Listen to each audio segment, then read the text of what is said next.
to say we're so fortunate to have Dr. Hamid with us today. Thank you for being here. Pleasure. A one-time recruit of the Jamaat Islamiyah organization in Egypt. This was a man who was recruited by them, working for them. And with the Al-Zawahiri, who's now running Al-Qaeda, is he not? And so this background, and then you rejected the jihad, you rejected this jihad and this approach. And you became an internationally recognized authority on the jihad and reforming Islam. And I emphasize reforming Islam. And this is where this book is, and the presentation today, and the work you've been doing, because you've been out there. You've been speaking on CNN, NPR, Fox News commentaries, and so forth, talking about the jihad, talking about how you could defeat it, and what has to be done. You've testified before the Armed Services Committee, and I can go down DOD, SOCOM, a number of events. So Dr. Hamid has been very active out there talking about these issues.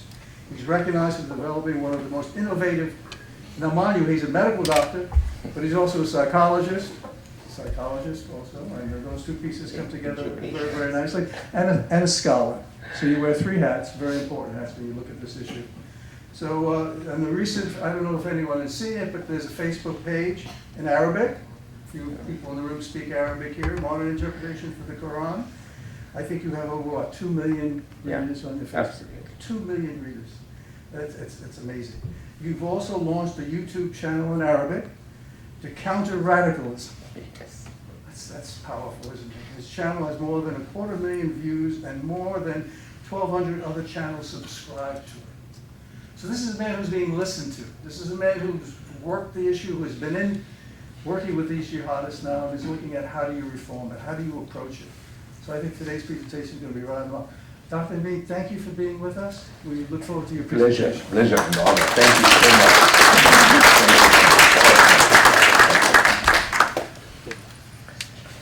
Thank you so much for the introduction, and it's a real honor and a pleasure to be with you today. I just want to make sure that everyone at the back can hear me clearly. So, okay. The topic of today is pretty complex, and that's why I will not take much time for the introduction, but I will say one thing to introduce the whole topic. Our war with the Islamic radicals is not about how to exist together. Our war with them is who will exist, because it's as I typically give an example. If me and you want to move forward with the speed of, you want speed of 100 kilometers per hour, and I want speed of 200, there is a common ground here. There is a common solution, something in the middle. We can move forward with 150. But if you want to move forward and I want to move backward, then it's either you or me. And that is the situation with radical Islam. Really, we cannot live with it. It's either we destroy it or it will destroy us.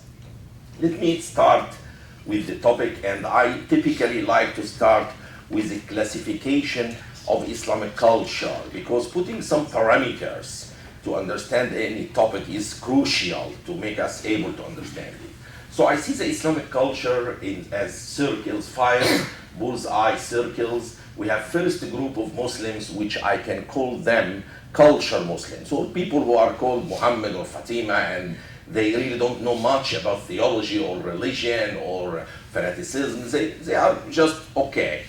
And you have ritual Muslims who care about doing the rituals, the 5 prayers, the Hajj, the fasting of Ramadan, for example. And they don't care about Sharia or stoning women to death or amputations or all of this system, or implementing slavery again. They just want to do the 5 pillars of Islam: praying, fasting, doing Hajj, and etc. You have the third group, which I can call theological Muslims, who study theology, who want to implement Sharia, but without using force. They can do this gradually via demography, via increasing in number until they reach a certain threshold in certain societies, like what's happening in Europe, for example. In few years, their numbers can reach a level that can influence and affect politics and we can start to see civil frictions. These people do not use violence at the theological level, but because they want to implement Sharia rules within their local society, this can start civil frictions within any civilized nation. Then we have what we can call radical Muslims, who are people who want to use violence to enforce you upon their belief system. Coming to you, telling you you are not allowed to drink alcohol, you must wear the hijab, for example. This kind of using force and violence to implement your value system on others. Then you have the terrorists or the suicide bombers. And I typically give an example to illustrate these 5 circles. Imagine if we have a party tonight and we are inviting someone called Muhammad and Fatima to the party. If Muhammad or Fatima celebrated everything, drank some wine, danced, and they just enjoyed like anyone else, likely they are cultural Muslims. If Muhammad or Fatima said, excuse me for 5 minutes, I will go to pray and I will come back to enjoy everything, typically it's ritual Muslims. If Muhammad said, how come you invite me while there is wine here? I am so offended, and he left his anger, then Muhammad is the theological Muslim. If Muhammad took the bottle of wine and destroyed it, then Muhammad is the radical Muslim. If Muhammad exploded the whole area, then up there you will realize he was the suicide bomber.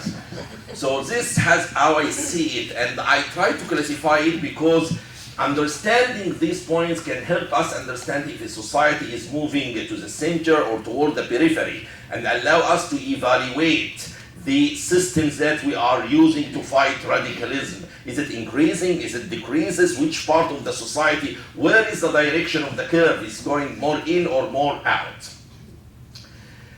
After that, we will discuss the phenomena of Islamic radicalism at 3 different levels.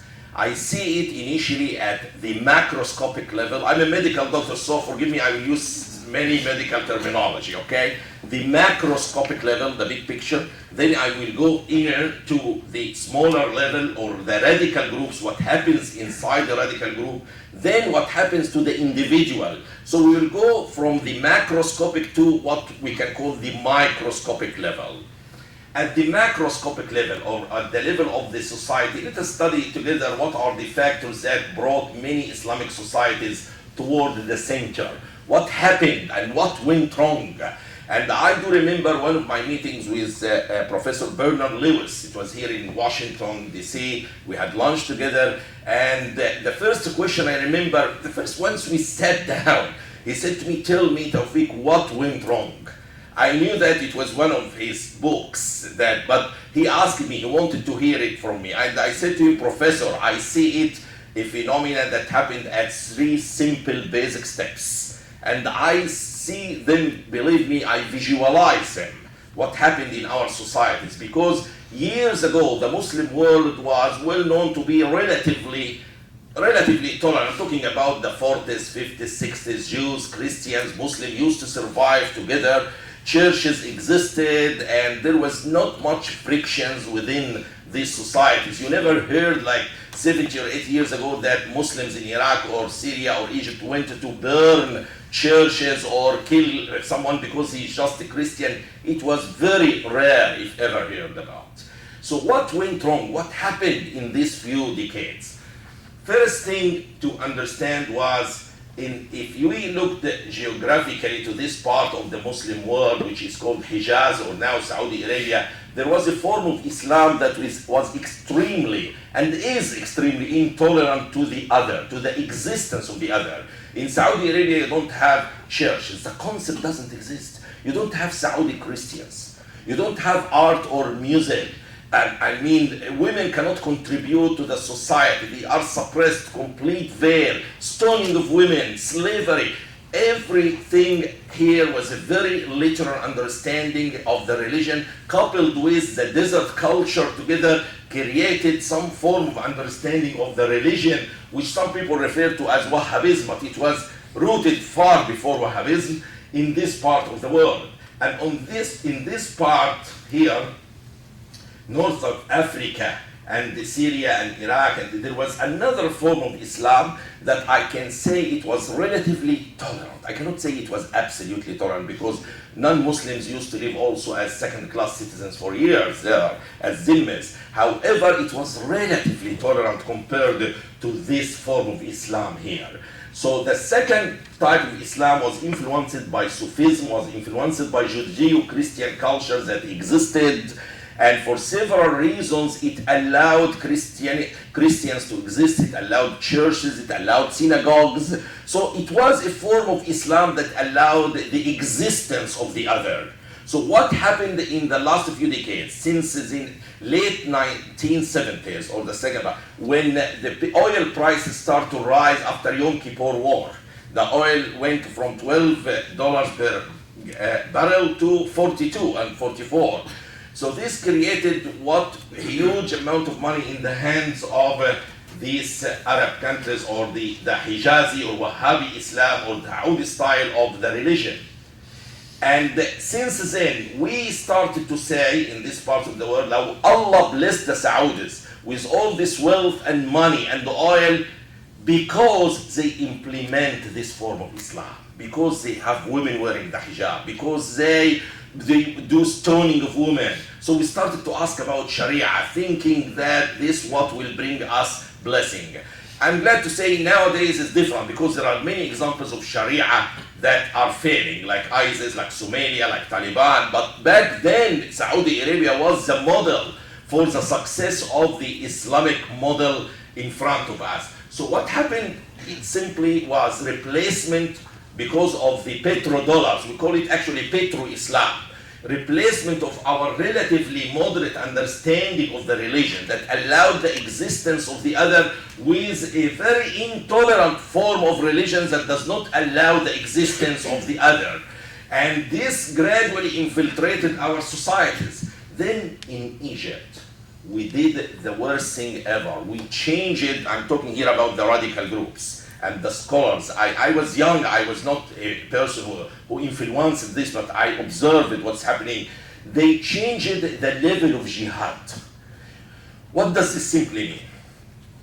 Jihad, according to Sharia law, according to Wahhabism, according to traditional mainstream Islam, is essentially, because there are some minor meanings, but essentially in Islamic textbooks is to declare war against non-Muslims, either to defend yourself or to spread the religion after offering the opponent one of three options, either Islam, to convert to Islam, or to pay humiliating tax called jizya, or you will be killed. These are the three options that ISIS are implementing today. ISIS has didn't invent these values. This is what is being taught in the mainstream Islam today. So what happened, the concept of jihad was a declaration of war against other nations. This was the level of jihad, was a national level. I, as a young Muslim, was supposed to join the Islamic army to declare war on the Roman Empire. So what happened in the late 70s was the following. We changed the level of jihad from a nation level responsibility to individual responsibility. So instead of me waiting for the whole Muslim Ummah to declare war on you in America, I will take the responsibility on my shoulders and attack you in person. And this is the root cause of what you see today from suicide bombing. This changing in the level of jihad from a nation level to group level initially like Hamas and others, and then to individual level where an individual can launch jihad on his own and think he is going to paradise after that. And this was the crucial thing that happened. It was based on certain theologies. They used, for example, a Quranic verse that says, فَقَاتِلْ فِي سَبِيلِ اللَّهِ لَا تُكَلَّفْ إِلَّا نَفْسُكَ, which means fight for the cause of Allah. You are only responsible for yourself.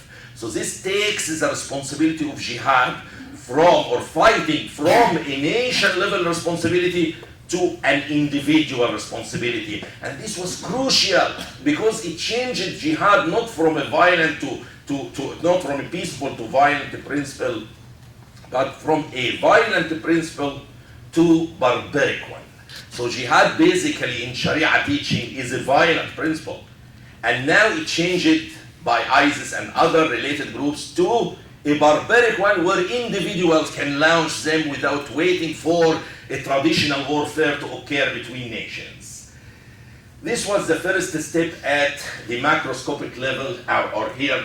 The second step, we mentioned the first step was the petro-Islam. The second step, change in the level of jihad to make it individual at individual level. Then the spread of the phenomena throughout the world with your wonderful immigration policies in the West. And with the internet now, the ideology spread globally. So the phenomena that was dormant and local to some part of the world has spread now globally. These are, in my view, the three fundamental steps that led us to this situation. The petro-Islam, the change of the level of jihad, and then the spread of the phenomena. After that, let us talk about the brainwashing tactics, what happened when you go inside the radical group. And I'll tell you personally from my personal experience what happened to me. For example, the first day I was going to pray in the Jama'ah Islamiyah mosque in our medical school. It was legal back then in our medical school. I was invited by them to join because they recognized certain abilities in me, and they asked me to join them, and I was very excited to be invited truly by them. They were very respected at that time. And I met with some guy called Mukhtar in front of the anatomy department, and he took me walking to the mosque of the radical group, Jama'ah Islamiyah. And he said to me, do you know Tawfik? He actually said Tariq, because my real name is Tariq. Tawfik is the name I use for security reasons. So he said, do you know Tariq? The real lesson you need to learn with us is what? I said to him, what? He said to me, al-fikr kufr. Fikr is like F-K-R, kufr, K-F-R. If you know Arabic, the first one, fikr, means to think. Kufr means to become an infidel. So the very first lesson was, if I started to think, I will become an infidel. And he gave me a very interesting example, I'll never forget it. He said to me, Tariq, your brain is just like a donkey. A donkey in the Arab culture represents stupidity, by the way. So it's insulting, but he wanted to convey a message. He said to me, the donkey can help you, or my brain can help you reach the palace of the king. Allah Almighty, Islam. Once you reach the palace of the king, you are into it, or at the door of the palace. Do you take your donkey or my brain inside, or you leave it outside? I said to him, I leave it outside. And I was certainly welcomed in. So the very first step, in my view, was suppression of my critical thinking. And that is the very first step they do typically to suppress the critical thinking of people, using different tactics, including hellfire, and as we'll see. And when we went in, I remember something that I will relate to it at the end, that they asked us to stand in a strange way. They want shoulder to shoulder, which is relatively common in prayers in mosques, shoulder much touch the shoulders. But they asked us that the feet must be also touching the feet of the other people. This was very awkward. I had to stand like a duck. Like my feet were like this, and my heel has to be outward. It was very awkward, believe me. And the imam, or the leader of the prayer, spent around 20 minutes. I remember them because I had biochemistry lecture. I was so annoyed of the delay. I remember that well. And he wanted to make sure that our feet are touching one another. I was surprised, why is this? I prayed in many mosques, they never did this. And at the end, the answer came when the Imam said, إِنَّ اللَّهَ يُحِبُّ الَّذِينَ يُقَاتِلُونَ فِي سَبِيلِهِ صَفًّا كَأَنَّهُمْ بُنْيَانٌ مَرْصُوصٌ, which means God loves those who fight for His cause as if they are one cemented wall, no gaps between them. So they immediately, believe me, the moment they said this, I felt I am at war now with the infidels, with the enemy, which were you, sadly to say this, but this were you. And we hated you essentially, believe me, because of your women rights and your freedoms. It was not the Arab-Israeli conflict, it was not all what or most people try to say. It really, we hated you because you have freedom. And you gave women their freedom. We want to suppress women. Our system was suppressive of freedoms. Your system was the opposite. So you, for us, were the worst enemy. We want to kill the apostates. You want freedom of religion. We want to suppress women and to stone them to death. You want freedom for everyone. We want to implement slavery. You ended slavery. So for us, you was the enemy because of this. So the moment he said this verse that we are now fighting and we are standing as soldiers together, I just felt it in my heart. Now I am fighting for Allah. This was the moment. I'm telling you this to show you how they utilize even the prayer itself to brainwash you. The mechanism after suppression of political thing is severe punishment in hell. They use hellfire in a way that make you frightened. For example, they use a verse that says, يُصَبُّ مِنْ فَوْقِ رُؤُوسِهِمُ الْحَمِيمُ. The boiling water will be poured over their heads. يُصْهَرُ بِهِ مَا فِي بُطُونِهِمْ وَالْجُلُودِ. It will dissolve their tissues and their guts. Not only that, كُلَّمَا نَضَجَتْ جُلُودُهُمْ. Whenever their skins are completely cooked and barbecued, they were literally put in a barbecue. كلما نضجت جلودهم بدلناهم جلودا غيرها. We will replace their skins with new skins so that they become retortured and again for infinity of time. So this was so frightening for us when we were young that you become unable to think, believe me, unable to reject, unable to do anything. Just you need to follow blindly to avoid this. You become ready to do anything just to avoid this possibility. I remember I used to tell a friend of mine when I used to do French fries, if we didn't obey, we would be like these fries forever. So that was very serious in our hearts and minds, this concept of torture. The third mechanism was making the second life more important than the first life. Like typically if your intention is this life, you will build, but if you notice the radical just destroy. Just because their intention is not here in this life, it is the second life. Also, the Muslim Brotherhood group and similar groups tried to convince us that solution will be in Islam and that all our troubles will be solved if we implemented Islamic Sharia. Now they cannot use this very strongly, I'm glad to say this, but this was one of the mechanisms they brainwash people, telling them all your problems will be solved if we implemented Sharia, including what you see from ISIS, is typical form of Sharia. The sex deprivation syndrome played a crucial role. Let me be very frank with you what happened exactly. It was very difficult in these societies to marry while you are in the medical school, for example, you are still a student. And also it's very strongly prohibited to have any extramarital relationship. So you have inability to marry for 10 or 15 or 20 years until you build yourself financially. And then you are unable even to touch hand of a woman or to have any extramarital relation. Not only that, the Islamic scholars, most of them, not all, but most of them, prohibited any physiological release of sexual desire. So you have extreme suppression on one hand, but on the other hand, you open the Islamic book talking about the 72 virgins waiting up there in paradise and all their beauty described in details. It's as if it is pornography, but in writing, believe me. I'm talking here about its typical Islamic texts and interpretations. So you have extreme suppression on one hand, and fantasies are waiting for you up there. As I always say it, we had no reason to stay here and 72 reasons to go up there. And that's what's the case. So you have all this level of suppression and all these fantasies described to you in books. The more you become religious, believe me, the more you read in these books, the more you become captivated with the concept of having sex in paradise. And that is not just imagination.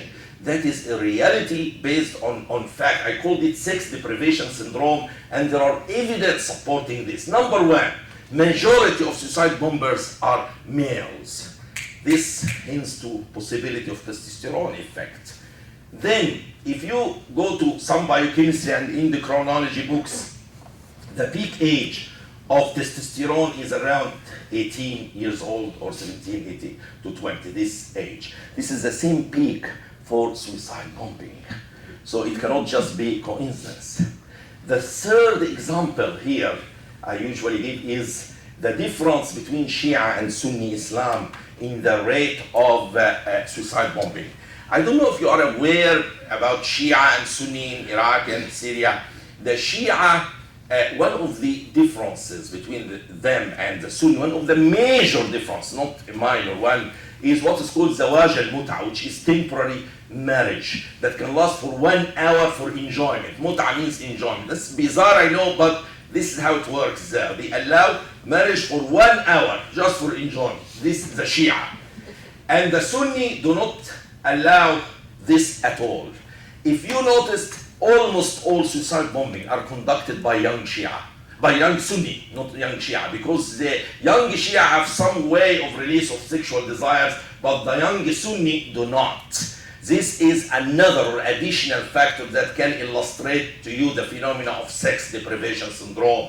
The majority are males. The peak of testosterone level at the same age of the peak of suicide bombing, and the striking difference between Shia and Sunni in the rate of suicide bombing, almost all by Sunnis, very rarely by Shia. The reason for Sunnis may be they don't have the mut'a marriage. It doesn't mean I agree with it, but I'm saying to analyze the phenomena. Shia still can do suicide bombing, but it will likely not be because of sexual deprivation. It will likely because of their marji'iyya or highest authority, like Khamenei, for example, ordered them to do so. So I'm not saying this does not mean that Shia will never do suicide bombing. They can do suicide bombing, but based on a different mechanism or dynamic. When their marji'iyya, which is the top authority, like Ayatollah Khamenei, orders them to do so, for example. Then we'll go to the individual level. Why people join? We remember we talked about the society, the 3 steps, and we talked about the group, what happens, the brainwashing tactics, and then at the individual level, why people join, and what are the motives of these radicals, and what are the psychodynamics that can change some human being from an innocent human being to become a barbarian. How this can happen. How someone like me who was born for a secular family, father, orthopedic surgeon, he was a communist and Marxist, and my mother was a liberal French teacher, and I was not born in a society that has any form of radicalism. And how this can change and make some young child change into this. We'll see this together. Why people join for several reasons, but many of them, if not most, really to serve the religion. They think that by joining ISIS, by joining Al-Qaeda, by joining all these groups in jihad, they are serving the religion. Poverty plays a role in the initial step, why people join some groups. But I will explain in more details the relationship between poverty and terrorism, because many people think poverty leads to terrorism, while the reality could be the other way around. Terrorism actually damages the economy of several nations and make tourism industry goes down and limit the investment in these countries, and this aggravates poverty, which is used by the radicals to bring more recruits. So the initial step is typically terrorism, and the ideology that causes terrorism, that is the factor that causes poverty, rather than the other way around. There are many poor nations that don't do terrorism if they do not have the ideology. So I will come to this in more details. Also, fear of inferiority. Some of the students in the medical schools were weak in every aspect, economically, financially, also culturally, educationally. So these people feel the only thing that can give them some privilege or advantage in the society is by joining an Islamic group. All what they need to do is to wear beard and wear certain dress, and then they can claim in any society that they know in Islam more than you. They start to tell you to do what and not to do what. You are an infidel. They start to judge others. So it gives them a feeling of superiority that they are dreaming to have. So some people join the initial step with the group essentially to compensate this feel of inferiority within their societies, because they have high respect once they become religious, especially in Middle Eastern societies I'm talking about here. Political factors play some role in recruitment occasionally, but they are not that strong. And also the desire to revenge, like the Black Widows in Russia. Sometimes, as far as I know, many of them wanted to revenge from what some Russian soldiers, as they claim, did to their husbands, for example, or to them, some rape, for example. They want to revenge, so they join a radical group to launch attacks on the enemy, or what they see as enemy. Sex plays a role because also inability to have any sexual relationship allows many radical groups to attract the recruits by helping them to get married and helping them to get a relationship without much costs, because marriage is very costly in the Middle East in general for the man. So there are several factors that play the role, but serving Islam, I believe, is the most fundamental one.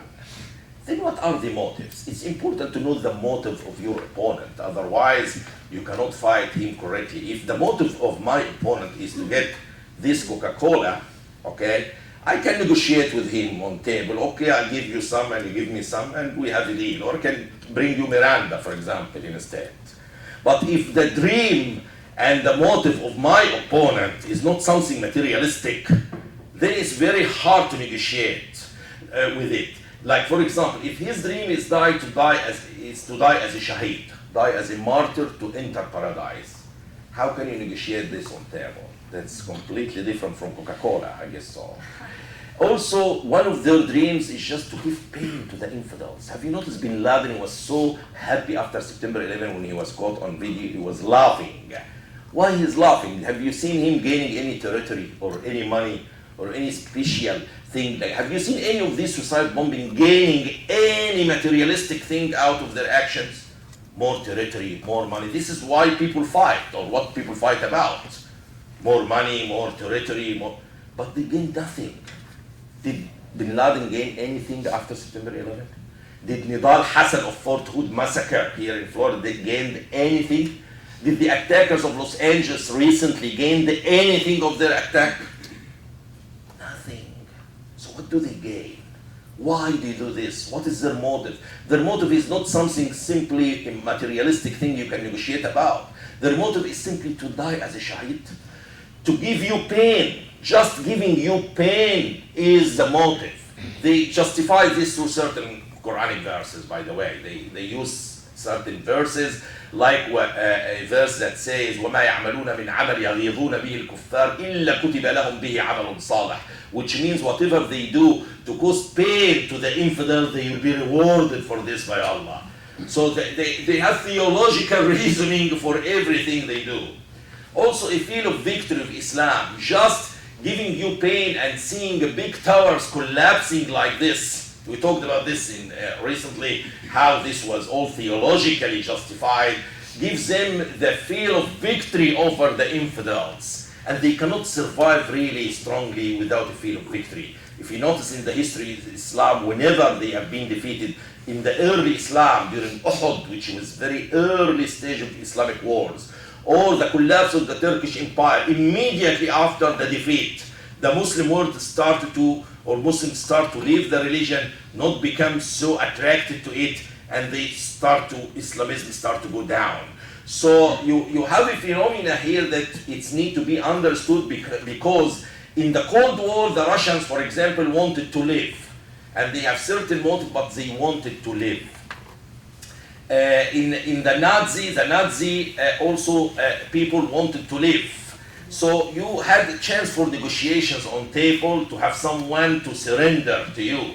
But if your dream is just all non-materialistic things like dying as a shaheed, then you have a completely different story. You deal with someone who wants to die, not to live. That's a very different kind of evidence. The psychodynamics of the phenomena. What happened for in a case of a normal human being, how they become terrorists, suicide bombing at the end. I'll tell you personally what happened to me. I was a normal child. His dream was just to listen to music, to run behind butterflies, to play soccer and the chess. I love chess. So I was just a very ordinary child, had all the opportunities because my father gave me really a lot of opportunities in life. And yet I became radicalized. So how this can happen? Initially, the very first step to bring you to that level. If you want to change someone to make him a killer, first thing, if you said to me, Tawfik, go and kill this individual who is standing there, you need first thing to make me hate that individual. Otherwise, why should I go kill him? Why? So number one, you need to convince me to hate that individual. The second thing is, if I moved one step toward the process, my human conscience can tell me, Tawfik, why do you kill him? This man didn't do anything to you. So you need also to teach me how to suppress my human conscience. Then, if I moved forward to kill the guy, my hand may shake in the last moment if I am not used to the use of violence.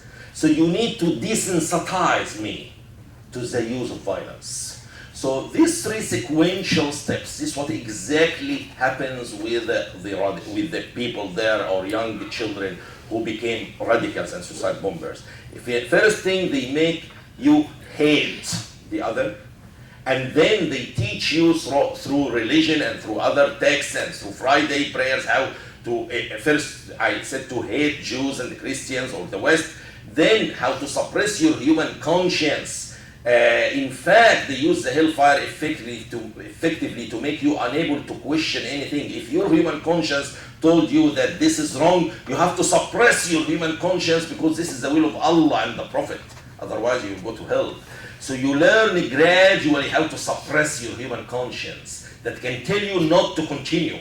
Then, in the last step, they teach you how to become desensitized to the use of violence by showing you stoning, by showing all these violent things. You become gradually desensitized to the use of violence. Once you reach that level, it's much easier to take you further to do any terrorist activity.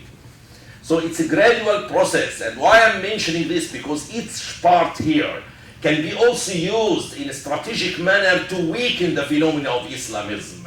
Once you understand the basic dynamics of any phenomena, you will be able to launch a counter-strategic campaign to defeat it at all these levels, not one or two. It's a very complex process, but it's certainly achievable. Then let us talk about the aggravating factors that make things worse. And would you mind me just drink some water? And just a second, my apologies.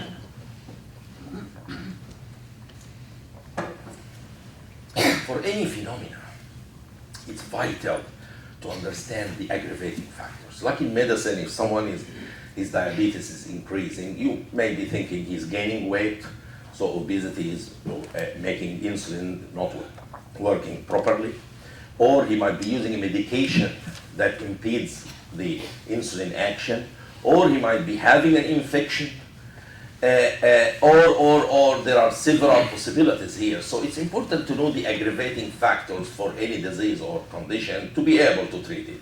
The same here, what are the aggravating factors for this phenomena? And I will mention, there are several, sorry the time is limited, but I'll try to go through all of them fast.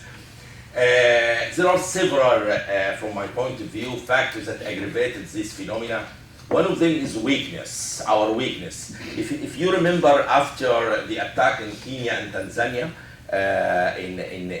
on the American embassies by the Al-Qaeda, I'm sure many of you will remember how the response was very weak. It was just a failed attempt to get bin Laden and didn't even succeed. And the response was, in the view of many, was weak. And this weak response in 1998 actually gave them the feeling that you are weak and encouraged them to launch more attacks within 3 years, which was September the 11th. So the weak response, and here is the rule of medicine can work. If you are giving antibiotic and you are responding militarily, when you give antibiotic, give the full dose. If you give half dose, it will not work, and it will only create resistant strains. So if you don't use antibiotics or use them in full dose, that was the problem. I would have preferred not to use any military power than using it ineffectively and making the enemy laugh at us here in America. So the weak response here of Kenya and Tanzania really opened the door and the gate for another attack, because they saw you weak, they justify doing another attack on you because you are weak. So that's very important to show them that you are strong in your actions.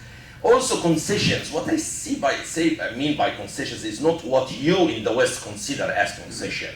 Like for example, if you remember the cartoons of Prophet Muhammad, the Danish cartoons, they were published on 30th of September 2005. Until the 31st of January 2006, for 4 months period, the reaction to the Danish cartoons was very peaceful reaction.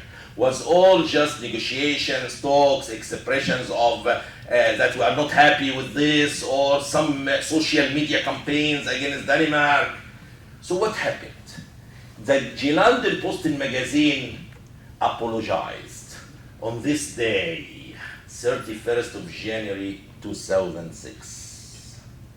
You see what happened? Within 48 hours, violence erupted all over the world. So the apology, which was supposed to be seen in a positive way, was actually seen as concession. And the concession actually was interpreted in their mind as weakness, and they said, oh, let us attack these people more. They are weak and they will be scared of us, and they will show more concessions if we attack them here. So for 4-month period, there was no violent reactions. And only within 48 hours of the apology of Jihad Posting magazine, the violent reaction erupted. This can tell by itself a story about the way of thinking of these people. They didn't see your apology or the apology of the West as in a positive way, but they saw it as a reason to attack the West again. Also justifications. Many people after September 11 started to say it's all about poverty, it's lack of education, it's the Arab-Israeli conflict. And I have several general comments here. If these factors, the socio-economic and economical factors, for example, were the true cause of the problem, why they did not or they do not affect people who live under the same socio-economic and political circumstances of who believe in other faiths or religions? Like if poverty was the cause of the problem, why poverty in Brasilia or India did not create suicide bombers? Why it's selectively the Muslim societies? Why lack of democracy in the Middle East, for example, selectively affected young Muslims but not young Christians who live in the same situation under the same political circumstances?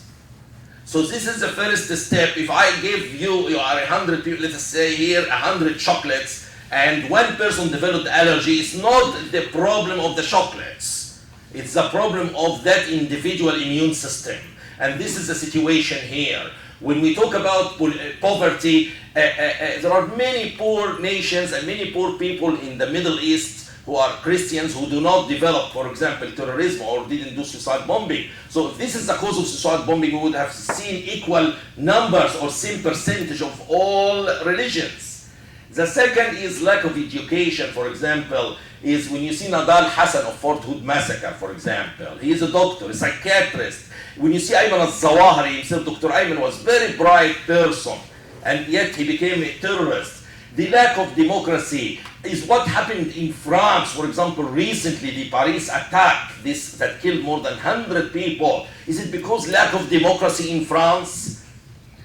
Or is the homegrown terrorism in London in 7/7 was because of lack of democracy in the United Kingdom? We have to be realistic in our also analysis. Arab-Israeli conflict, I will never forget one day I was speaking in Dearborn, Michigan. You know this area well. And it was in front of like around this 900 audience. It was night time. And there was people from all the groups and faiths, and some Muslims were there, many Christians, some Jewish friends were there. So we were all sitting big number. And when I started to speak about this topic, especially in certain area, some imam or a imam leader of the mosque, he was from Senegal.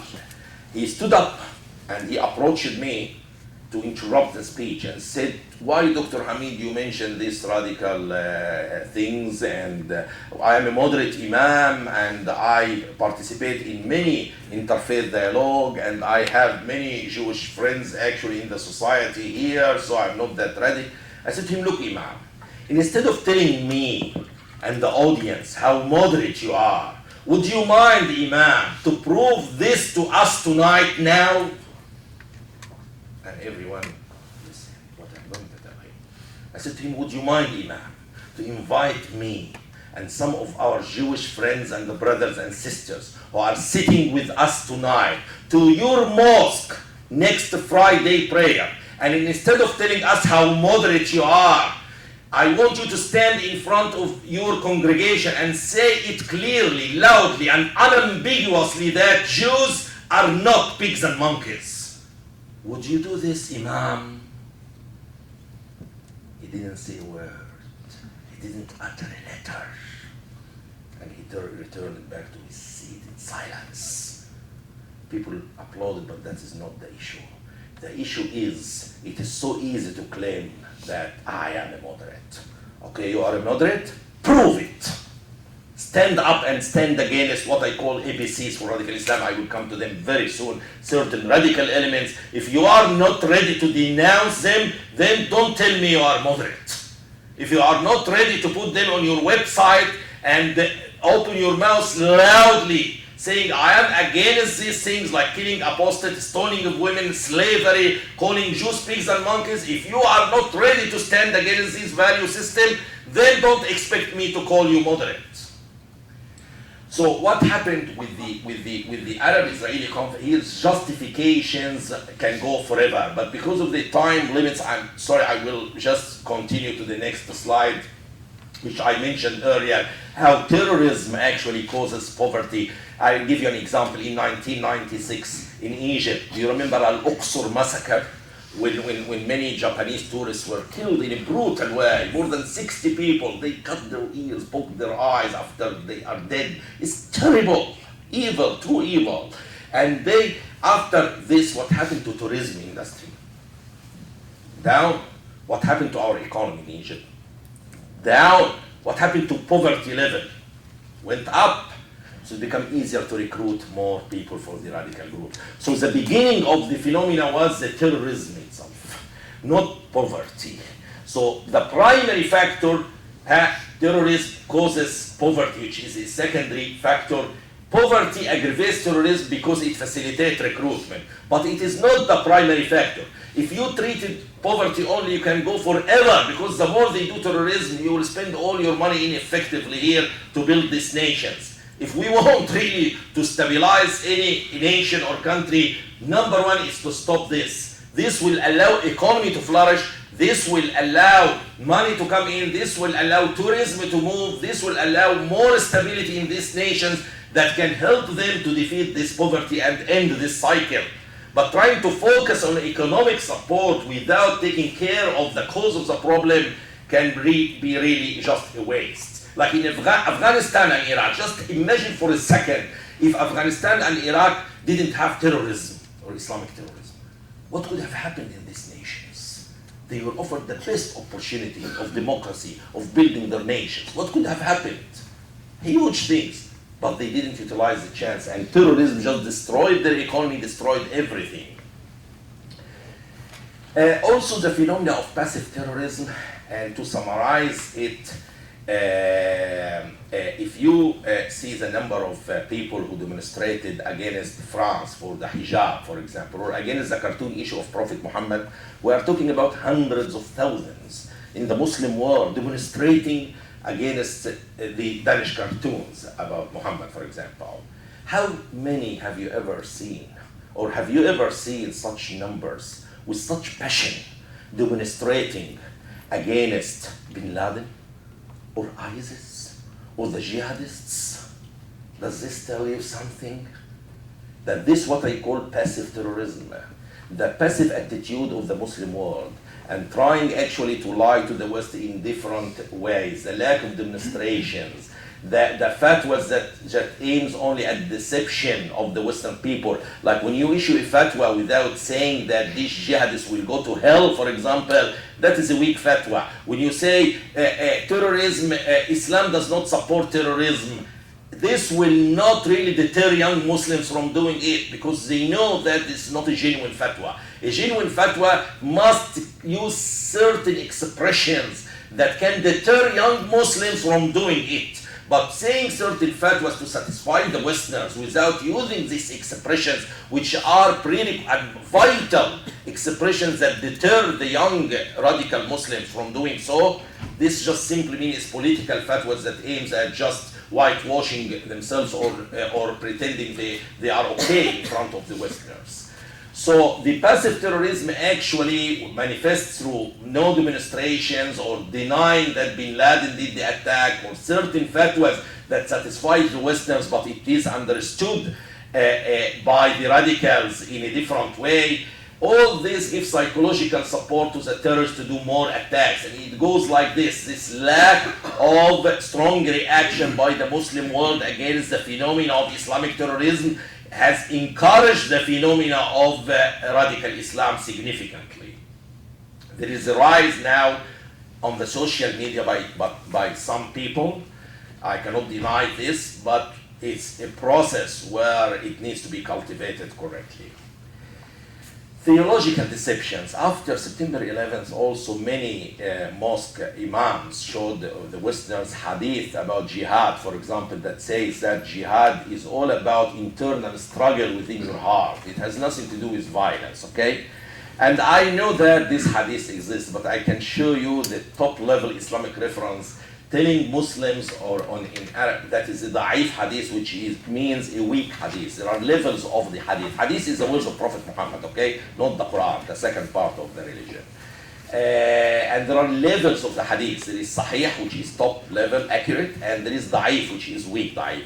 So what happened, they use the hadith that says jihad is all peaceful struggle in your heart against evil, and they go to many Western journalists and media and politicians telling them, look, jihad is all peaceful phenomena. These people misunderstood jihad, the radicals.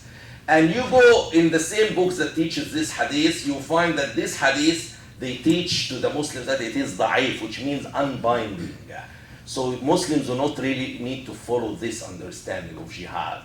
And the common understanding that's available is the violent one for them. So they simply choose the hadith to show the Westerners how they misunderstood jihad, and jihad is all peaceful. And at the same time, they go to the Muslim telling them, this hadith is not binding, it's weak, don't follow it.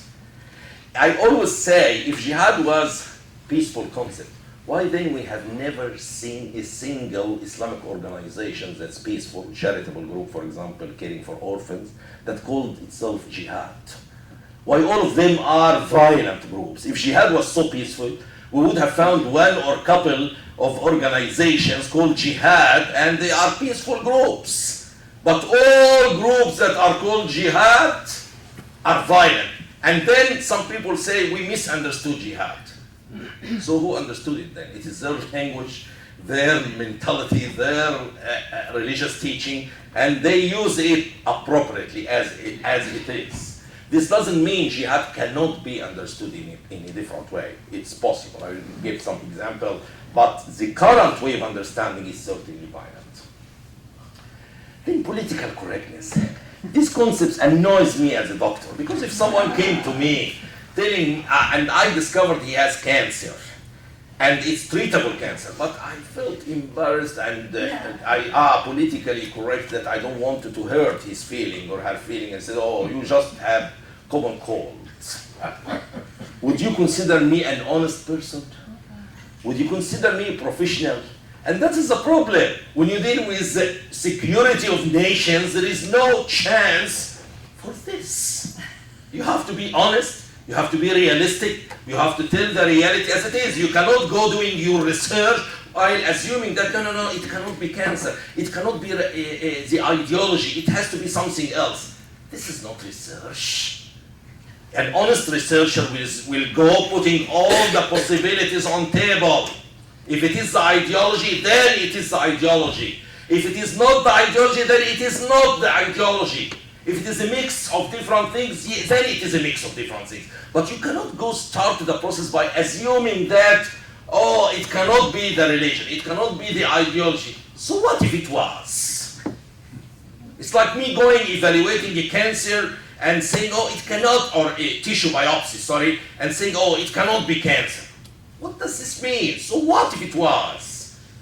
So the same should apply here. Political correctness for me can be okay when you, for example, I hear the Queen Elizabeth one day had some guests and they didn't use fork, something, and she followed them so that she does not really make them feel like embarrassed. And that could be political correctness, okay? When you eat with fork or spoon. But with something that touches your national security, and you tell me that has nothing to do with the ideology, while every evidence is pointing to the ideology, then this is more than, it could be called lying, not political correctness. That is the comparison. This is real biopsy of cancer, by the way. Then the word tolerance. Here I need to really quote my wife. She is not with us today, but she is one of the people who contributed strongly to all what I did in my life. And she used to wear the hijab and she one day, I remember it was President Obama speaking, and he was saying, the meaning was that America has become beacon for liberty and democracy because we are tolerant society. And my wife, I remember her jumping out of the kitchen saying, that's not correct. America has become beacon for liberty and democracy because it was intolerant.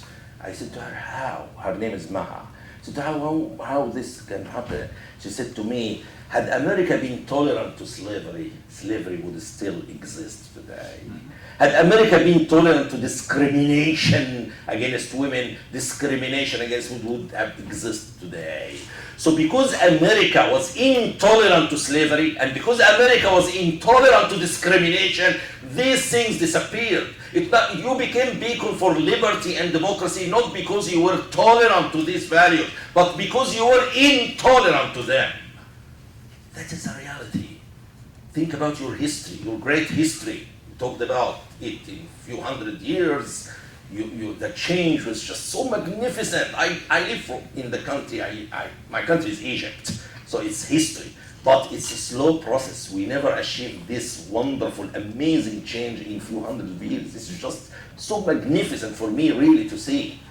So when all what I want and what Maha wants is just to raise an issue that it was our intolerance that made intolerance to evil, intolerance to barbarism, intolerance to slavery. This is what made us today America. It was not our tolerance to this value system, it was our intolerance to it. Political decisions, some of them contribute. We are talking about the contributing factors, and political decisions play a role. Like after the June 30 revolution, for example, there was a delay in recognizing this as a revolution, delay in taking some decisions, for example, with sending some specific helicopters to fight the radicals in Sinai. And what happened, these politically motivated decisions and this delay has resulted in proliferation of terrorism in Sinai area, Sinai Peninsula. Many of them went to ISIS also and Syria to contribute. So the problem in the Middle East escalated. Simply part of it was a political decision to delay sending certain weapons to fight the radicals in Sinai to the Egyptian army.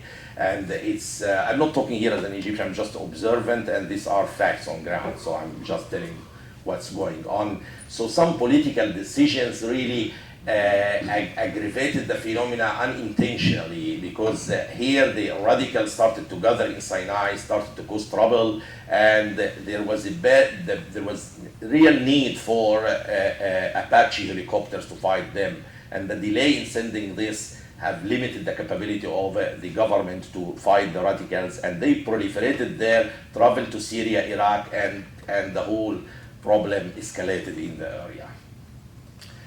Another factor that contribute to the phenomena is the incorrect analysis. Let me tell you, this is my one here, and I like this example, and don't get me wrong, but this is a real example. Many people say, because the majority of Muslims are peaceful people, then Islam and Islamic ideology or theology or ideology cannot be the cause of the problem. If the majority of Muslims are peaceful people, then the ideology must not have any relation with this problem if they are. And I give the example of cigarette smoking. I say there is a fact, medical fact, that the majority of cigarette smokers do not develop lung cancer. This did not negate the fact that the cause of lung cancer is smoking. Okay? The same here.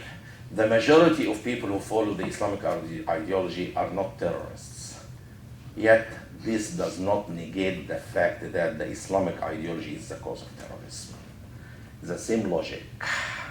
I hope to think deeply about it. It's simple. Just correlate the words. The majority of Muslims are not terrorists. Does not or the majority of cigarette smokers do not develop lung cancer. Does not negate the fact that lung cancer is caused by smoking. Also, the majority of Muslims do not develop terrorism or do not become terrorists. Does not negate the fact that the Islamic ideology is the cause of terrorism. It's exact example. So I'm saying here, incorrect analysis, the way of analysis itself is defective. Many people build an assumption that because the majority of Muslims are peaceful people, then the ideology can has no role in this problem. That's completely irrational and illogical and does not fit with certain facts here. Also, insufficient solutions. We relied mainly on a military approach to fight the radicals in the center of the circles. Remember these circles? The center, our focus was military. But if you think outside the box momentarily, if you remember poliomyelitis in polio was defeated not because we fought with or we tried to cure the sick ones, as people who have polio, but actually by dealing with the normal people, by working at the level of the normal people, preventing the spread of the infection. Here, by preventing radicalism itself and the spread of radical views and ideas, and by impeding them at the societal level, we can impede and weaken and defeat and eradicate the whole phenomena of terrorism itself. So what I'm saying, what I call it, polio approach. And it does not mean you don't fight with them militarily. You have to. When there is a militant, you have to use force with them. But you have to also include working at the periphery of the circles, working at the level of normal people through certain tactics and approach to fight not terrorism, but to fight radicalism, which leads to terrorism. It's exactly like in polio, we managed to eradicate and defeat it, not by working at the ones who catch the polio or who are sick already, but by working at the level of normal people to prevent the spread of the infection by vaccination. And I have an op-ed called, Shall We Develop an Anti-Terrorism Vaccine? And it was all talking about this concept. Then the hijab phenomena. The hijab phenomena, in my view, played a crucial role in aggravating the phenomena of radical Islam. The hijab, first of all, and I'm telling you from real experience, because I was one of the people who used to go to young women to trying to convince them to wear the hijab. I have to tell you honestly, I used to use it an excuse to talk to women. So I had to be honest, okay? And this, I used to convince them with the hijab. My wife used to wear the hijab also. So what happened is the hijab, once some person wears it, number one, the hijab according to Sharia is a dress code for the free women. It was not allowed for slaves. It's a dress code that expressed some form of supremacy. Slave girls were beaten in the history of Islam if they dare to wear the niqab or the hijab, because they are emulating the free women. So just to this degree that this hijab is very it's a dress code that encourages supremacy. And if you think in human history, supremacy was the cause of many evils, like Hitler, for example, the Nazi. The feel of supremacy has ended in all these disasters. So what I'm saying here, the feel of supremacy itself is a contributing factor to the whole phenomena of radicalism. And then it creates some form of hatred for nations who do not wear the hijab. They look to the Western nations that allow freedom of women, allow swimming, allow sports for women. Oh, they don't wear the hijab, they are evil people. So they start to judge them incorrectly. So as a young child, if his neighbor, for example, is a Christian, and she does not wear the hijab, he will see her as evil and bad person just for not wearing the hijab, irrespective of what she does to him or did to him.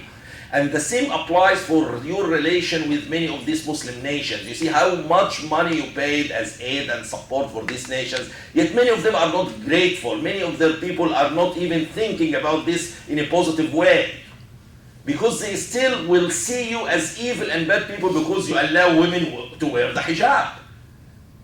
And not only that, the hijab creates a feeling of the ummah, which simply means if a Muslim woman in France, for example, wearing the hijab, she will have more relation with a Muslim woman wearing the hijab in Indonesia, in America, in Latin America, in Egypt.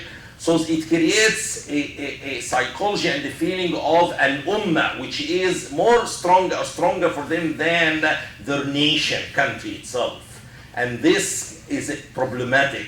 You see people reluctant to fight Muslims. If they are in the army, some of them are reluctant to fight with Muslim world.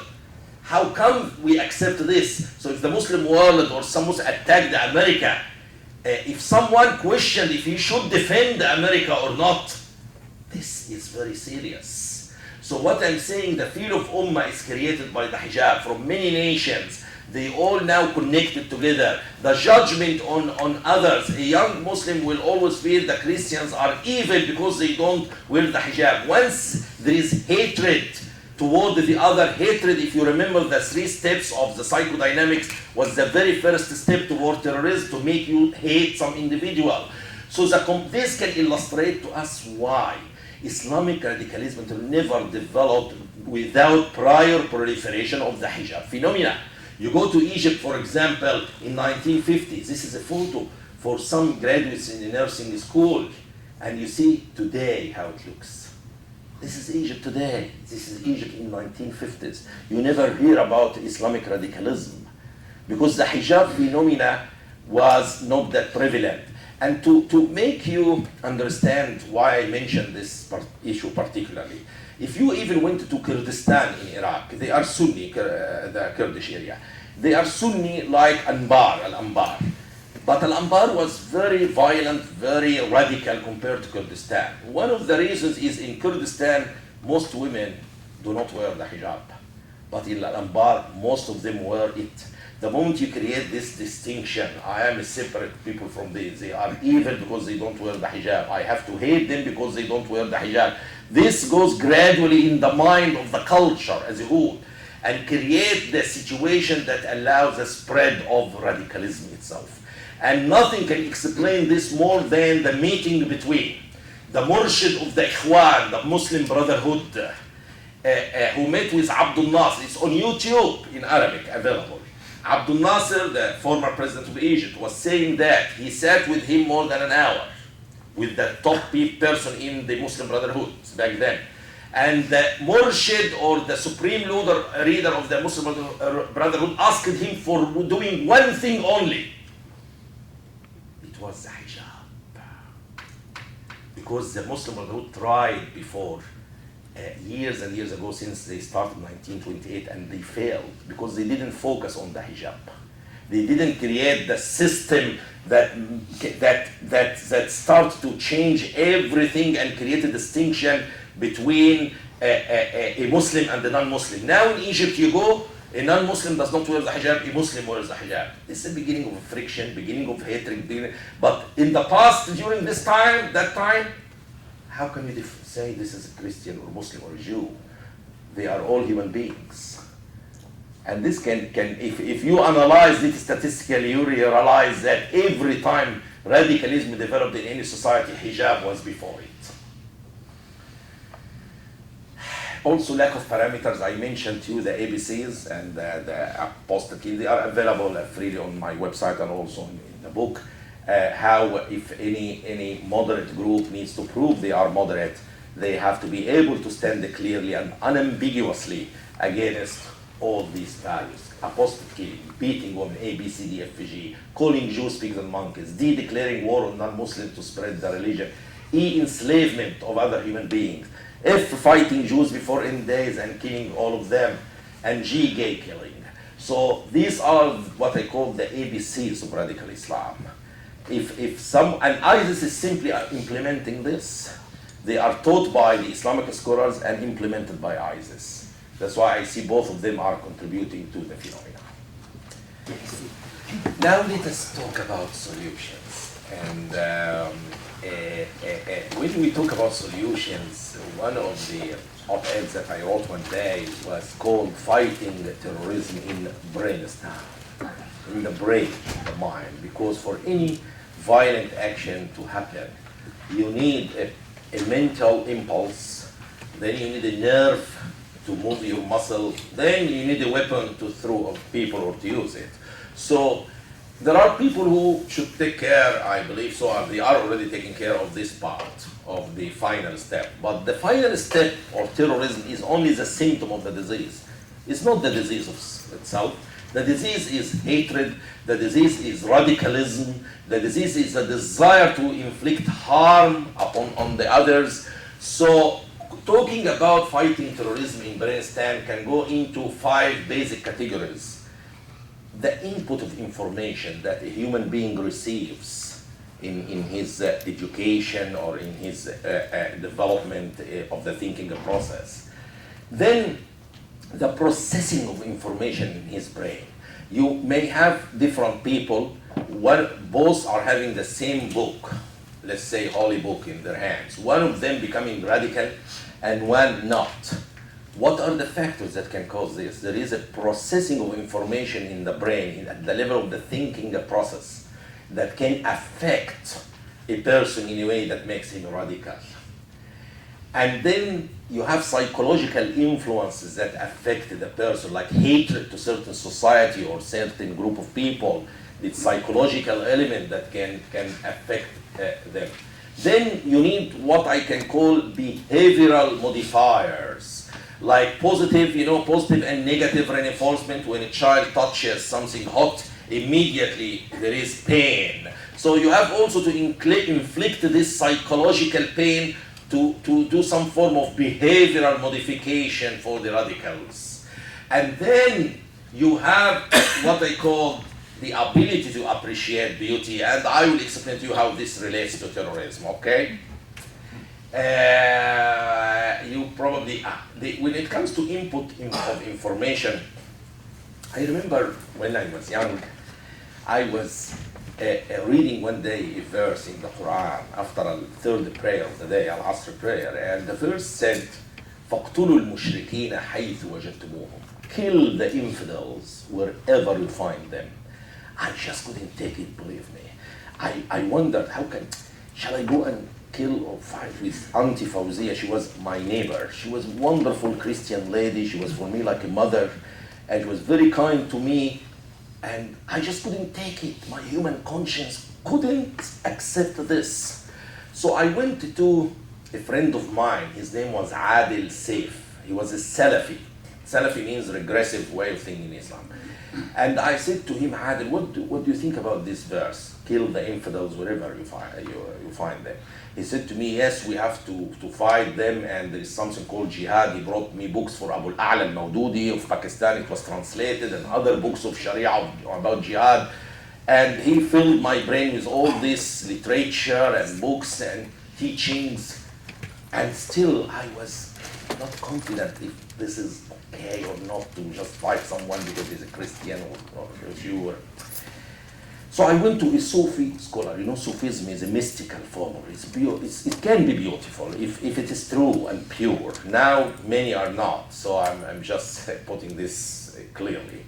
So this guy was a true Sufi, was one of the real Sufis. So his name was Sheikh Sha'ban, and I sat in front of him after the Friday prayer, and I said to him, Sheikh Sha'ban, tell me what can I do with this verse? I read this verse, I didn't know what to do. Sheikh Sha'ban, believe me, just patted me on my shoulder like this, and he said to me, my son, just love every human being, and be good with every human being, and the Lord will be happy with you. I said to him, but Sheikh Sha'ban, it is written in the Quran. I have all the passion to apply. It is written in the Quran. And Sheikh Sha'ban patted me again and said to me, my son, يَوْمَ يَأْتِي تَأْوِيلُ, which is a verse in the Quran, in Surah Al-A'raf, that means in the day of judgment, only in the day of judgment, you will be able to understand the Quran. Not now. I have to tell you honestly, I was not that patient to wait till the day of judgment to understand the meaning. So I want it now. So I followed Adil Saif, and this summarizes the real problem for many young Muslims. They have no alternative for the violent interpretation, except, I don't like to speak about myself, but that is a fact in reality, except this modern interpretation for the Quran that I created, I authored and wrote a couple of years ago. But it's not approved by the Islamic scholars yet, so forget about it, okay? So what I'm talking about here is a young Muslim have either the Salafi, who is giving him the literal interpretation and supporting it, or the Sufi, who is a nice guy, but he does not give him any theologically based interpretation or answer. In the modern interpretation, I'll give you an example what I did with this verse. And interesting, I put it at different levels of interpretation. I learned the concept of the levels from a Jewish rabbi. They are sat beside him in an aeroplane, by the way. And his name is Rabbi Moshe. He's a wonderful human being. And I took the concept from him. They implement it in the Torah. And I said, why not to implement it here? And I took the verse in a very strange way. You see, the verse are saying, kill the infidels wherever you find them, okay? So I put it at different levels. Level 1 interpretation, who are those infidels? Are they everyone like who is not a Muslim? And the answer, they are only those who fought Muhammad or Prophet Muhammad in the early stage of Islam. Okay. Level 2, on which basis you build this assumption that they are only limited to this group, not general? On the basis of the fact that the verse uses the expression the infidels, not any infidel. Al-kafirin, al means the in Arabic. If you want to specify something, like if I said to you, I'm going to a White House after this talk, okay? A White House. If I said I'm going to the White House, that's completely different. So the use of the suffix the can change the meaning from being general to any infidel to only those who fought Prophet in the time of the Quran, this early stage of Islam, not today. The third level of interpretation, why the Quran was against these people. Because also according to the Quranic verses, they burned the early believers alive, they kicked them out of their homes, they tortured them because they believed in a new belief system. Level 4 interpretation. What is the common theme of the actions of those people back then? Is discrimination against a small religious minority because they believed in something different from them. What can we learn? This is level 5. What can we learn today from this? Is not to discriminate against any religious minority. Otherwise, we will be exactly like those infidels. So the verse completely changes. So if you are reading the Quran and you read a commentary to understand the meaning, there are 2 ways, either to take it literally, or 3 ways. To take it literally and go kill your neighbor, or to follow the traditional interpretations which can tell you torture him before killing him, Or you can follow this and say, I should not this, I must not discriminate against non-Muslims. Otherwise, I will be exactly like those infidels. So, you get my point? That's the level of interpretation here. And the whole modern interpretation that I create is about 625 pages, 250,000 words. I remember my wife wrote them by one finger. Oh, believe me, she doesn't know how to type with one finger. That. So I remember it well.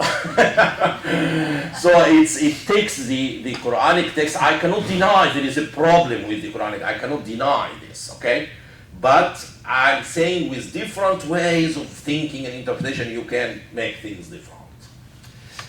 The processing of information, you probably have noticed many people become radical in different parts of the world, even if they follow sometimes peaceful texts. So sometimes radicalism develops partially because of the process of thinking. So how about if you have an ideology that teaches you the violence, then it becomes a disaster. The way of thinking can play a major role. For example, absolutism, when I see things black and white, you are either infidel, I have to fight you, or you are a believer with me. Or being judgmental on others, hatred, when I hate someone because I judge him, first step, he is bad, he is evil, I must hate them. Or becoming very literal in your way of thinking. Literalism can really be very destructive, especially with religious ideology, when you take a verse literally.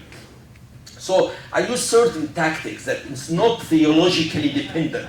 It's completely theologically independent approach. It's cognitive psychological system. I have degrees in cognitive psychology, and one of my models is called the multidimensional learning model that uses cognitive psychology in education in certain ways for computer-assisted instruction. And this is one example I use. I show you this photo, and I bring you two people, telling you two people are fighting over the reality of this photo. And you are sitting here, and he is sitting on the other side. The guy on the other side is saying this is the young princess, and the guy is sitting here, he's saying this is an older lady. So they are fighting together. What is the reality of this image? Just go put yourself in his position and you will see it exactly like this. I'm sorry, I cannot invert the whole thing, so I have to just do it that way. But if you sit on the other side, it will look like this. So the same here can teaches you how just putting yourself in other people's shoes can make you see things completely different. Once you just put the possibility that the other can be right, and in fact, both me and him can be right. It's just a different way of looking at certain thing at the same moment. I was speaking in Al Doha, and I was invited by Al Jazeera for a month to speak on their TV there. I'm against them, but they invite me just as, I don't know why, but this is the situation. So at the last day, I was invited by Doha University to speak to the students, and I brought 4 of the students. I said to them, you will have a photo from your cell phone, and one is here, and I'm here. Each of us will take a photo for the place. And then let us compare these photos. Are they going to look the same? Of course not. My photo will be completely different from your one, completely different. I don't see my back at all. So my photo will be this, your photo will be this. But does this mean you are wrong? Does this mean I am wrong? Does this mean she is wrong or she is wrong? Of course not. All of us are correct. In fact, our differences can become a positive energy if we came together and put our differences beside one another. In fact, we will see it more clear. I will see it from all angles that I have never seen before. So we can use our differences actually in a positive manner, for positive energy rather than destruction.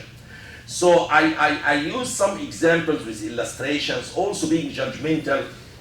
I give the example here of the river of the truth at point 100, and there is a river here, I call it the river of righteousness or truth. And we see some guy at point A, 95 here, and guy B at point 5. Most people will say, look, the guy at point A is more righteous, he's a good person, we should love him, he's a good guy. But the guy at point B is bad guy, he is bad, he's too far from it. But how about if we realize that the guy at point A has started from point 100 and he's moving backward?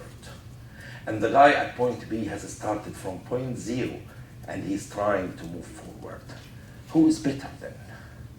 So it just teaches you how to stop being judgmental, because you don't know all the facts. I will never forget my father, who taught me. He was a surgeon, an orthopedic surgeon.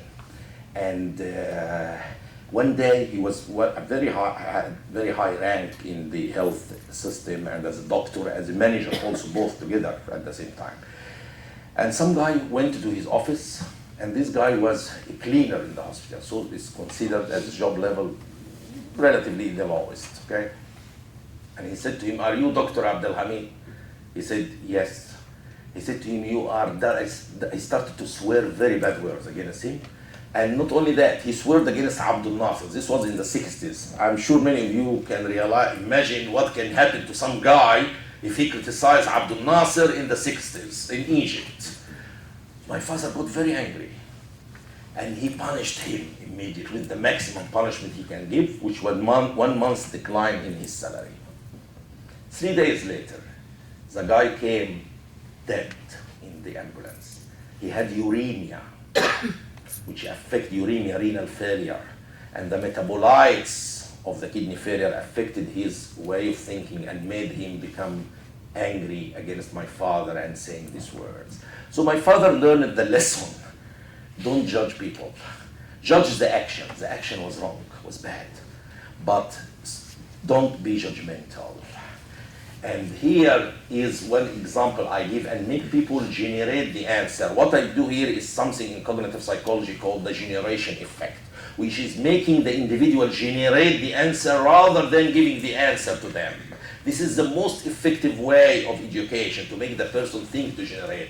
Also being literal, I give them a water, I show them some water and say to them, is drinking this water halal or haram? Is it permissible? No, halal in Islam means permissible. Haram, no. So they say, oh, it's halal, permissible. Then I say to them, if someone now is dying of thirst, and if I drank this water, he will die. And if I give it to him, he will be alive. Then I repeat the question, is drinking this water now halal or haram? Then the human conscience starts to work. It is the opposite of the phenomena of radicalism. It's the opposite. I use the critical thinking through education in a way that makes you think differently. So even if you have some radical text, you will be able to resist it. You will be able to think differently to avoid the radical interpretations of it. Psychological influences like hatred. In something like hatred, you need to fight it sometimes with facts. Like many people in the Muslim world believe that America is against Islam and against Muslims. Then I put them a simple fact to them. The number of mosques and Islamic schools that were built in America are in hundreds, if not thousands, over the last few decades. Is this the attitude of the country that is at war with Islam? If they were at war with Islam, would they have allowed this number of mosques to be built in their nation? Then let the person generate the answer. Don't even give it to him. You see, it's better really to let the person generate the answer. So here I hate, let us say someone hates America, but he is confronted now with the fact that the Americans are not that bad as I imagined.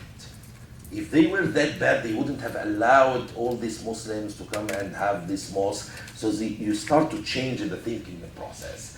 So this is just, I know that the time factor here is a bit more like not in this lecture, but behavioral modifiers, I mean here the negative reinforcement, because for the Islamic radicals, they don't care about death. If you told them, we will kill you, welcome, I want to die.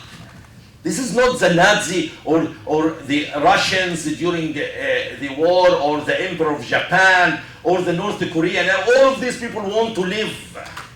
So there is something to negotiate about. There is mutually asserted destruction. But for the radicals, they will welcome death. They want to die. That's completely different dynamics. So you need to give them a deterrent that can work in their mind more than death. There are. I can reassure you, there are. And I tested some of them in person at some stage I mentioned to you, and they work. Because these radicals do not care about death. but they care about other things. I'll give you an example, not the main one, but an illustrative example. If Bin Laden realized that second day of September 11, America will destroy the whole Muslim world, he wouldn't care. Believe me, he wouldn't care. He would have continued the attack.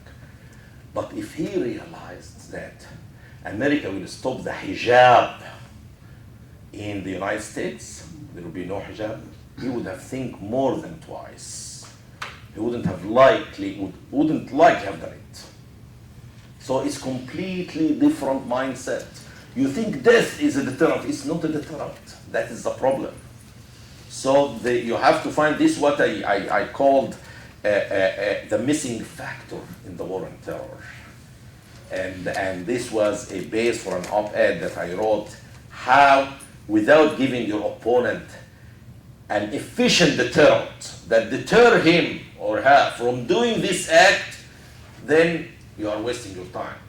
Because you kill some few people, you have more coming, and they want to die, so you are actually like doing things that they welcome. It's not a deterrent for them. So the negative deterrent has to occur also immediately after the act, like immediately after the attack on Paris, for example, or the attack in California. You cannot take time. When I hit my leg against the brick wall, I feel the pain immediately. If I felt the pain after 10 years, I wouldn't have related, my brain will not relate it to the hitting the brick wall, so I will never learn. The child learns that he shouldn't touch heat or hot things because the pain is instant. So he learns. But if the pain is after 2 years, and if you conducted the psychological operation in a way that does not tell them that this action is because you did this action. If you did not convey this message, they will take your action independently and justify doing more attacks to you. But if you relate this action or your action to what they did, they will realize that they are the ones who are causing the trouble, not you. And they will start to question what they are doing, and their followers will start to question all their actions.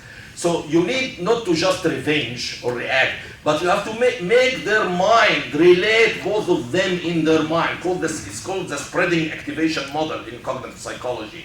They have to relate the two things clearly. And instantly after, or not instantly, immediately as possible, after what they do, you have to use the negative reinforcement. The ability to appreciate beauty.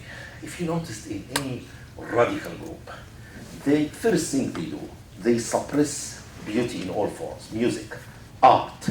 Women are not allowed to put makeup. They have to cover in black. Painting is not allowed. You never hear like there is a concerto or symphony in Taliban, for example, with Al-Qaeda. They will never do a symphony in opera, for example. So what is the relationship? The relationship is simple. When you come and deprive me from the ability to distinguish between different tastes, but if you damage my taste receptors, then you can put mud in my mouth and I will eat it. I will not even have a problem with the mud.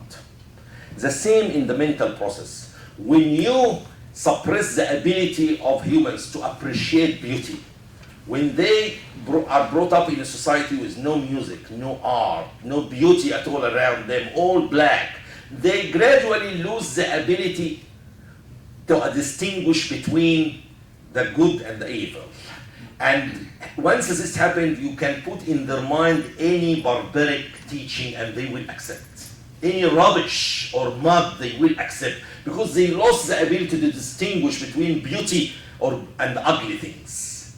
So the lack of ability to appreciate beauty, music, painting, colors, all of this. And if you went to my model interpretation Facebook, I use a lot of art and the beauty beside the verses, beside the interpretation. It's a mix of things, but to enhance their ability to appreciate beauty itself.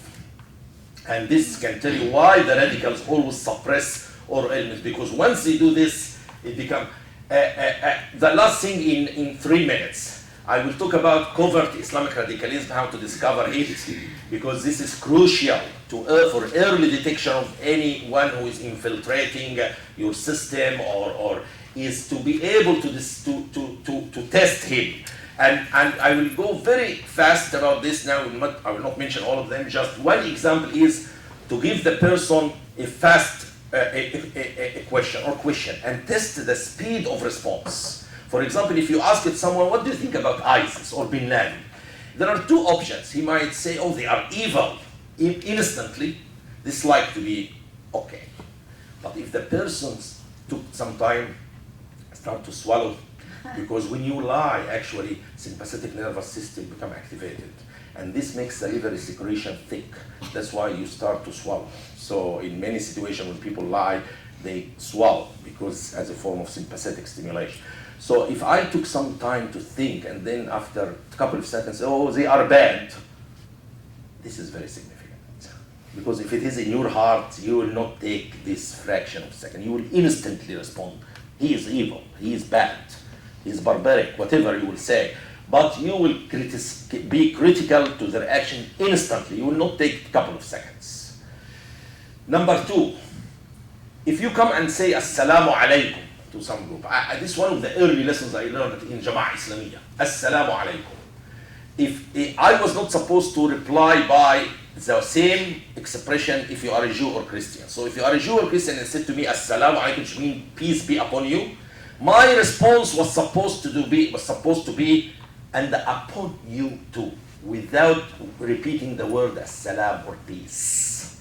So if you said to someone assalamu alaikum, and he was okay, always saying to you wa alaikum salam, like Nidal Hassan, and one day he didn't say wa alaikum salam or peace be upon you, he just say wa upon you without repeating the word peace, that is very significant, not just significant, okay? The third, the beard. Typically, the Sunni beard is like this, with the mustache has to be cut, like or shaved. You see, there is a small gap here in the middle, in this angle. This is this connection. The skin is clear. This is because he wants to follow the Sunnah of Prophet Muhammad. The Hadith says, grow the beard and shave the mustache. So some people do it at this level. Some others take the whole mustache off, shave it completely. But how about Dr. Ayman al-Zawahri? He is not shaving his mustache. How come this happened? Dr. Ayman al-Zawahri, first of command now of Al-Qaeda, is not following the Sunnah of Prophet Muhammad. How come? I'll tell you how come. If you are living in Jihad, during Jihad, you are not supposed to do any cosmetic thing in your facial hair. And that is why this man now is living in Jihad. And that's why he's not supposed to shave his mustache, and that's why they are connected together like this. So if someone change it from this to that, there is two possibilities. He might be becoming less religious, not caring, or he might be living in Jihad. Okay? And again, you can't take one of these by itself to build the whole picture. You have to take several things plus other factors. So I'm not saying this for you to just take one aspect and implement it by itself and reach conclusions. You have to see this in the big context, okay, with other things. So when someone allows this to become connected, he might be a Sufi, and he might be not religious, and he might be changing from normal radical to becoming a jihadist now. Then the feet, this is the last thing, the way of standing. This is for the Guantanamo Bay detainees here. If you see how they are standing shoulder to shoulder, remember what I mentioned earlier, feet to feet, their feet are wide-based. This is what I mentioned to you early in the lecture. Compare this, the feet and the shoulders, to another mosque. You see the difference now. This is a traditional, maybe normal mosque, not very radical. You see how the shoulder and the feet are too far from one another. And if you return back here, you compare how the feet are just one another. Look to this area, this feet and this feet, and then look to this and see how their feet are away from one another. This is okay. If this mosque change it to this one or this style, sorry, then you have to think twice what's going on in this mosque. Finally, thank you very much. Thank you. Pleasure. Thank you.